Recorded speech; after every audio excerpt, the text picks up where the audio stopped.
नमस्कार। पेश आज का न्यूज पॉइंट। बहुत सारे कागज हैं, अखबार है, किताबें हैं और क्यों ना हो अगर बयान आडवाणी जी की तरफ से आ रहा हो। लाल कृष्ण आडवाणी इंडियन एक्सप्रेस का अखबार है। सुबह आप सबने पढ़ा होगा ये एक्सप्रेस में उन्होंने अपने इंटरव्यू में कहा है कि forces that can crush democracy are stronger, यानी कि वो ताकतें जो प्रजातंत्र को दबा सकती हैं वो पहले से ज्यादा ताकतवर है। 282 सीट के साथ नरेंद्र मोदी जी की सरकार है आडवाणी जी। तो अब ये बड़ा दिलचस्प है। हम थोड़ी गंभीर बहस करेंगे क्योंकि एक जगह उन्होंने जिक्र किया है एक और बात का, और ये भी कागज में था। इसमें 5वां पॉइंट जो लिखा है ये मेरे लिए बड़ा इंपॉर्टेंट है, रोल ऑफ द मीडिया। क्योंकि मौजूदा information and broadcasting minister Arun Jaitley को बड़ा प्रभावशाली माना जाता है इस सरकार में। तो पता नहीं क्यों आडवाणी जी लिख रहे हैं Indian media is more independent today than ever, Advani said, but whether it has a real commitment to democracy and civil liberties need to be put to test. यानी कि भारतीय मीडिया पहले से ज्यादा निष्पक्ष है, लेकिन क्या वो सिविल लिबर्टीज यानी कि बहुत सारी बातें जो समाज में होती हैं और उसके प्रजातंत्र के तरफ कमिटमेंट के लिए ज्यादा तैयार है, इस बात का इम्तिहान होना अभी बाकी है। आडवाणी जी ये प्रश्न जरूर पूछिए आप अरुण जेटली जी से, और मीडिया से तो आप पूछिए। मीडिया के बारे में आपने जिक्र किया, पूरा अधिकार है आपको, आप बहुत वरिष्ठ नेता हैं। अब इसके बाद ये पुस्तक, इसका मैंने तब भी जिक्र किया था जब आडवाणी जी ने वो चिट्ठी लिखी थी कि साहब ये नानाजी देशमुख, दीनदयाल उपाध्याय और अटल बिहारी वाजपेयी की पार्टी कहां जा रही है। ठीक है, एक मिनट, शिवानी जी डांट रही है मुझे पीछे से कि आप कवर दिखाओ। शिवानी जी थोड़ा सा धैर्य रखें। मैं ये इसलिए दिखा रहा हूं कि इसमें एक तारीख लिखी है, नई दिल्ली 7 अप्रैल 1978, 1978। मोरारजी देसाई, इस किताब का, आडवाणी जी के इस किताब का जो फॉरवर्ड है वो मोरारजी देसाई ने लिखा था। शिवानी जी क्षमा याचना आपसे। अब मैं इसका आपको वो दिखाता हूं कवर। पुरानी पुस्तक है आडवाणी जी की, बड़ी जिस मेरे जैसे व्यक्तियों ने जिन्होंने इमरजेंसी नहीं जानी और देखी थी, तो उनके पढ़ने के लिए, जानने के लिए एक बहुत बड़ा माध्यम है कि इंदिरा गांधी को क्यों क्वेश्चन किया गया। और इसके डिटेल्स में नहीं जाएंगे हम इस किताब के, क्योंकि कितना बड़ा साक्षात्कार आडवाणी जी ने आज दिया है। लेकिन ये किताब स्वतः बताती है कि क्यों आडवाणी जी को कई सारे मसलों पर चिंता रही है। अब यही लाल कृष्ण आडवाणी को जब नरेंद्र मोदी के युग में हाशिए पर डाल दिया गया, ये कह के और उनको किनारे लगा दिया गया कि अब आप मार्गदर्शक हैं, तो कई लोगों ने पूछा बस आप मार्गदर्शक हैं या मूक दर्शक हैं। अब आडवाणी जी क्वेश्चन कर रहे हैं कि क्या ये ताकतें नरेंद्र मोदी, अरुण जेटली, अमित शाह, ये मौजूदा गवर्नमेंट के और पार्टी के लोग हैं, क्या उनको क्वेश्चन कर रहे हैं। दूसरा लाइन जो इस अखबार ने उनके ... के बाद इस्तेमाल की है, जरा ध्यान से आप लोग सुनते रहिएगा। I don't have the confidence it can not happen again, bracket emergency. Advani ji कह रहे हैं कि उन्हें इस बात पर भरोसा नहीं है कि क्या आपातकाल जैसी स्थिति वापस आ सकती है। ये क्यों कह रहे हैं आडवाणी जी? ये लाल कृष्ण आडवाणी क्यों कह रहे हैं? इसका जवाब अभी ज्ञान प्रकाश, एनके सिंह, संजय सिंह, अखिलेश शर्मा को नहीं देना चाहिए। इसका जवाब उनके लोगों को आकर देना चाहिए कि वो क्यों कह रहे हैं। वो एक वरिष्ठ नेता है। 2009 का चुनाव यकीनन वो हारे थे प्रधानमंत्री पद के उम्मीदवार के तौर पर। उन्हें बड़ी बेरहमी से हाशिए पर डाला गया। दलीलें टीवी पर आकर चाहे जो दे बीजेपी वाले, तो उनके समय में जो हम रिपोर्टिंग करते थे और कहा जाता था नंबर 2 या सेकंड लाइन जो है आज तब की बीजेपी की, जिसमें नरेंद्र मोदी, सुषमा स्वराज, अरुण जेटली, ऐसे तमाम नाम शामिल। अमित शाह तो थे भी नहीं तब वो गुजरात की राजनीति में सक्रिय थे।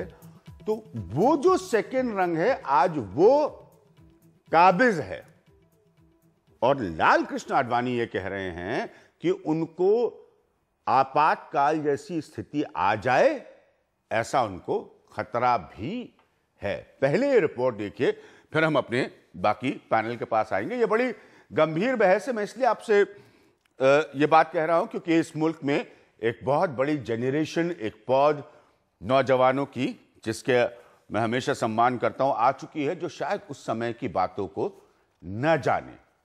और Lal Krishna Advani post independent India की पॉलिटिक्स के एक बहुत बड़ा न सिर्फ चेहरा है, लेकिन उसकी ट्रांजिशन को देखने वाले लोगों में से हैं। भारत की राजनीतिक व्यवस्था में इमरजेंसी का अंदेशा है।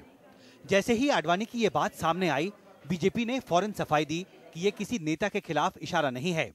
हालांकि इस बयानबाजी में जैसे आडवाणी की बात की पुष्टि होने लगी। अमित शाह को, जो अध्यक्ष हैं हमारी पार्टी के, उनको 20-25 लोगों को बुला करके इस पर बहस करानी चाहिए। दरअसल इमरजेंसी के 40 साल पूरे होने से ठीक पहले इंडियन एक्सप्रेस में छपे एक इंटरव्यू में आडवाणी ने कहा है, संवैधानिक और कानूनी सुरक्षा कवचों के बावजूद लोकतंत्र को कुचल सकने वाली ताकतें फिलहाल मजबूत हैं। ये भरोसा दिलाने वाला कोई कदम नहीं दिखता कि फिर से नागरिक अधिकार खारिज या मुअत्तल नहीं किए जाएंगे। मैं नहीं कहता कि राजनीतिक नेतृत्व परिपक्व नहीं है, लेकिन कमजोरियों के कारण भरोसा नहीं होता। हमारी राजनीति में मुझे नेतृत्व के किसी विशिष्ट पहलू का भरोसा दिलाने वाले निशान नहीं मिलते।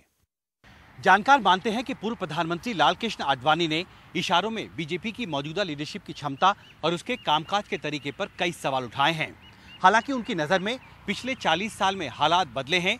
मीडिया इन 40 सालों में काफी मजबूत हुई है और मौजूदा परिस्थिति में मीडिया पर नकेल कसना किसी भी पॉलिटिकल लीडरशिप के लिए काफी मुश्किल होगा। इससे विरोधियों को सीधे सरकार पर हमला बोलने का मौका मिला है। गुजरात स्टाइल ऑफ गवर्नेंस जैसी है, उसमें सत्ता को पूरे एक व्यक्ति के हाथ में कंसंट्रेट करके कुछ ही लोगों को फायदा पहुंचाने का होता है, और यह कंसेप्ट जो है गैर लोकतांत्रिक है। अब आडवाणी जी देश के सीनियर लीडर में से एक हैं, सीनियर मोस्ट लीडर, और जब उनकी चिंता है तो सबको ध्यान देने की आवश्यकता है।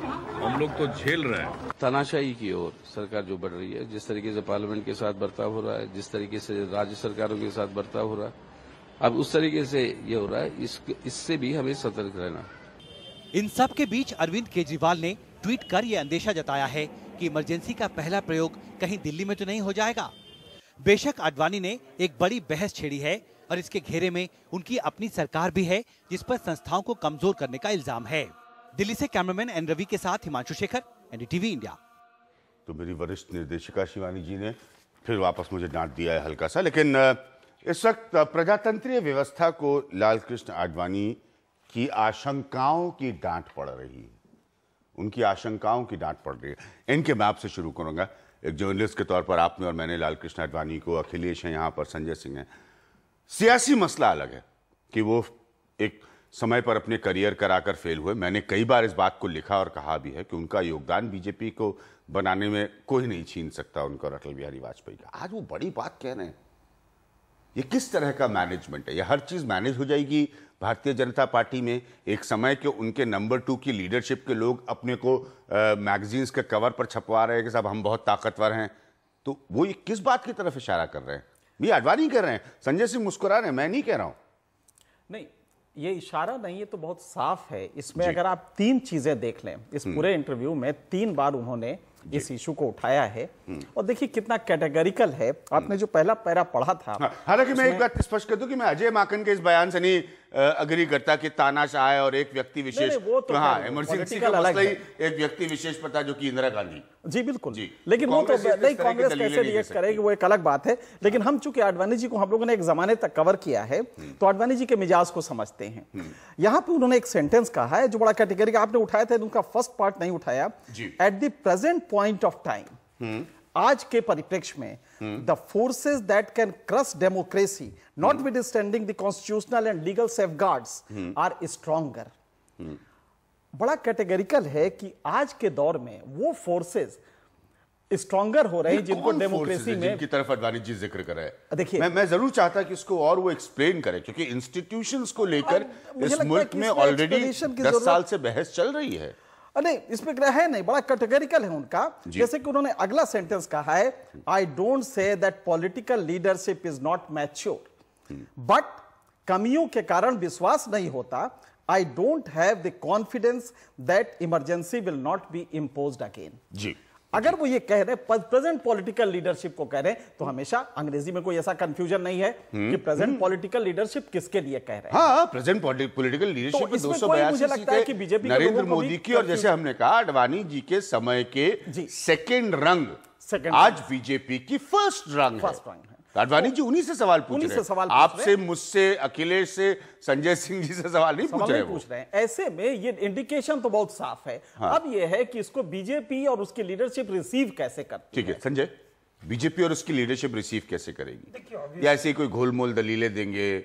नहीं, देखिए, गंभीर मसला उठाया अडवाणी जी ने। बीजेपी की लीडरशिप जो है और बीजेपी का ब्रॉडली रैंक एंड फाइल जो है वो उसको बहुत अच्छा रिसीव नहीं करेगा, क्योंकि इस तरह की जब भी कोई बात कही जाती है, आप जो सवाल कर रहे हैं प्रेजेंट लीडरशिप जो इस समय की ताकतें हैं, या फिर से इमरजेंसी इंपोज हो सकता है। मान लीजिए कि बाकी चीज नहीं भी कहा जाए, सिर्फ ये कहा जाए कि इमरजेंसी। जी, मैं सोशल मीडिया का रिएक्शन बता सकता हूं। मैंने भी आज इसको अपने फैन पेज पर लिखा था, उसमें से बहुत सारे लोगों ने ये भी लिखा कि अरे भाई उनका युग समाप्त हो गया है। वो ठीक है, लेकिन इसका मतलब नहीं कि वो जो प्रश्न उठा रहे हैं उसका युग समाप्त हो गया। देखिए, इसमें 3 चीज है विज्ञान।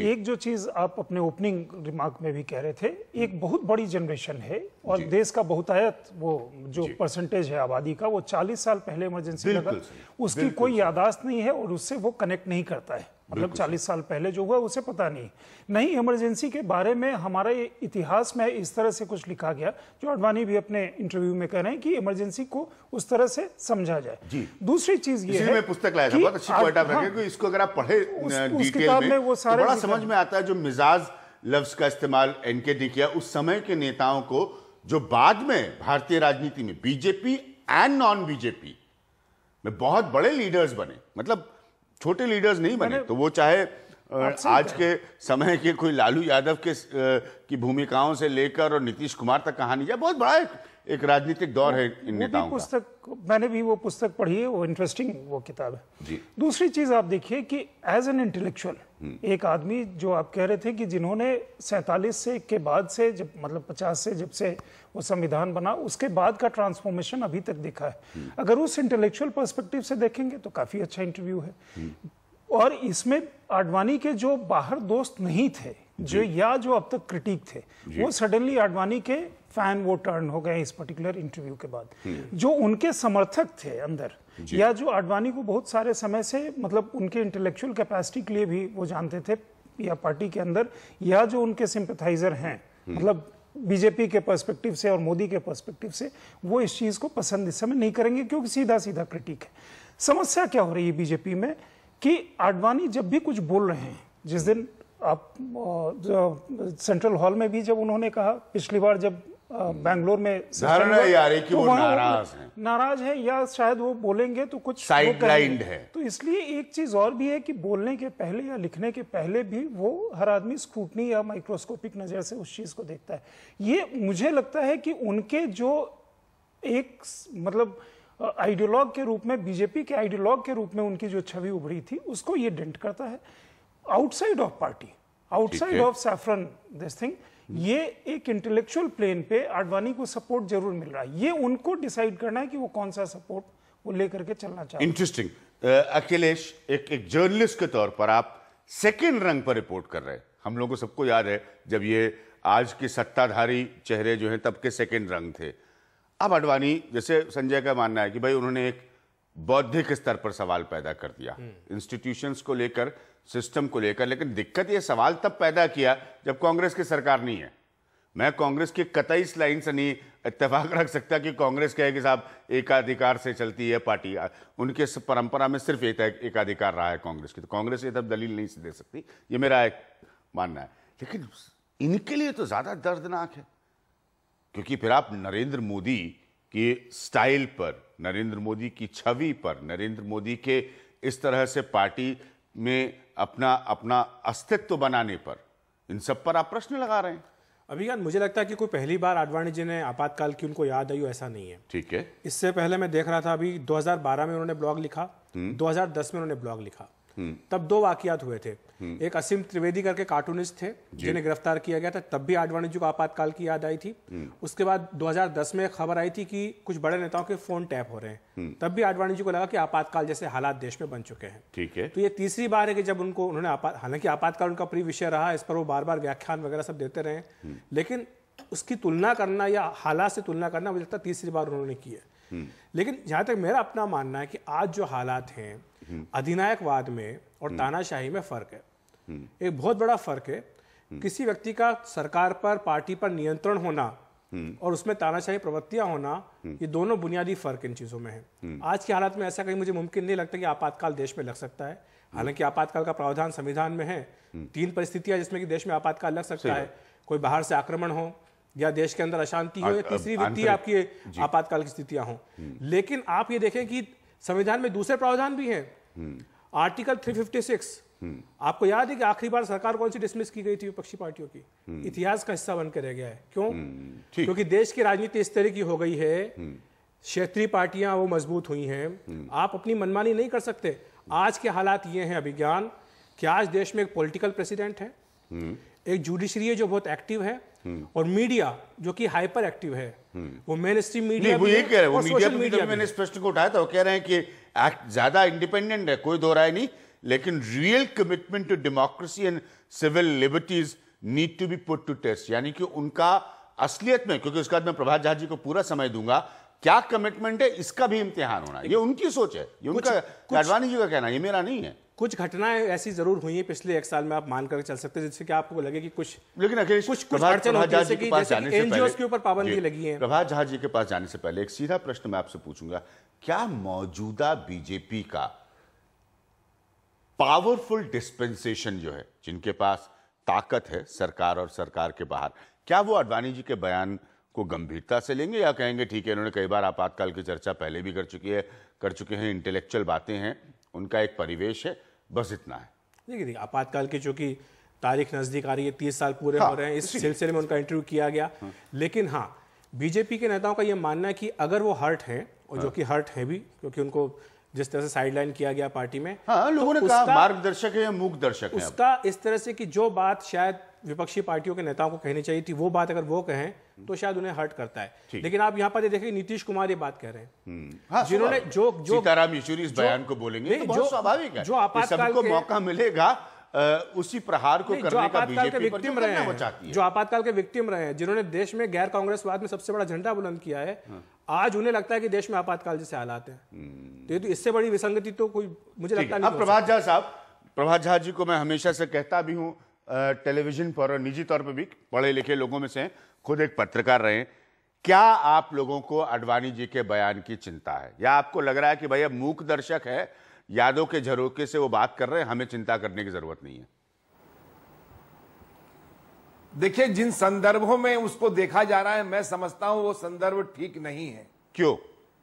अब उसको पॉलिटिकल एंगल से देखने की कोशिश की जा रही है, क्योंकि उनका बयान इमरजेंसी पर है, पॉलिटिकल बयान नहीं है वो। लेकिन जिन संदर्भों से जोड़कर देखा जा रहा है कि व्यक्ति विशेष के बारे में या वर्तमान परिस्थिति के बारे में, मुझे लगता है कि वो जाति की जा रही है, या उनके साथ ऐसा नहीं करना चाहिए था और ना ऐसा होना चाहिए। उन्होंने बहुत साफ शब्दों में कैटेगोरिकली कहा है कि अगर ऐसा होता है तो आज जनतंत्र बहुत मजबूत भी है, आज जनता जागरूक भी है और इसलिए इन सब चीजों की संभावनाएं नहीं है।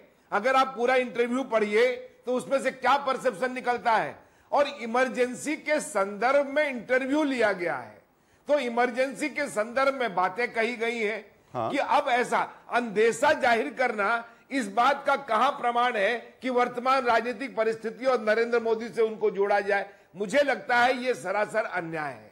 ठीक है, ये आडवाणी जी का बयान है, आप हमारे ऊपर अन्याय क्यों थोप रहे हैं भाई? प्रभात जी, ये नहीं, आडवाणी जी ने अभिज्ञान जी सिर्फ बौद्धिक तरीके से हम देखेंगे। एक मिनट प्रभात जी, ये गंभीर बहस है। मैं बार बार, मैं आपका भी बहुत सम्मान करता हूं, आप जानते हैं इस बात को, मैं ये भी स्पष्टता कह सकता हूं कि कुछ लोग हैं जो आकर शायद कोई रटी रटाई लाइन बोले, आप समझ रहे हैं क्या विषय आडवाणी जी उठा रहे हैं? आडवाणी जी कह रहे हैं कि इंस्टीट्यूशनल मैकेनिज्म जो है या तो वो मौजूदा परिस्थितियों में बदले, अन्यथा उनको इस बात का कॉन्फिडेंस नहीं है, भरोसा नहीं है कि शायद इमरजेंसी भी वापस लग जाए। किन्हीं परिस्थितियों में, परिस्थितियां जैसे अखिलेश ने बताई दो ही हैं प्रमुखता हमारे संवैधानिक व्यवस्था में, तो ये इस पर क्यों नहीं चिंता हो, या इसमें कौन सी बात को मिसरीड किया जा रहा है? इंटरव्यू सबने पूरा पढ़ा है उनका। प्रभात जी देखिए, इसमें बहुत स्पष्ट तौर पर बता दूं जी कि आडवाणी जी ने किसी व्यक्ति विशेष की बात नहीं की है। उन्होंने कहने की कोशिश की है कि क्या मैं इस बात से इनकार करता हूं, क्या मैं इस बात की आशंका व्यक्त करता हूं कि नहीं, इमरजेंसी नहीं लगाई जा सकती है। उन्होंने इस बात की आशंका व्यक्त की है, लेकिन यह बात की आशंका व्यक्त नहीं की है कि यह सरकार कोई इमरजेंसी इंपोज करने वाली है या इस सरकार की कोई परिस्थितियां हैं। उन्होंने आपातकाल के संदर्भ में कुछ बातें कहने की कोशिश की है और वो वर्तमान राजनीति से जोड़कर कही है, लेकिन उसको अगर इन संदर्भों में देखा जाएगा तो मुझे लगता है कि वो न आडवाणी जी के साथ न्याय है, न जिनके संदर्भों में बात कही जा रही हो।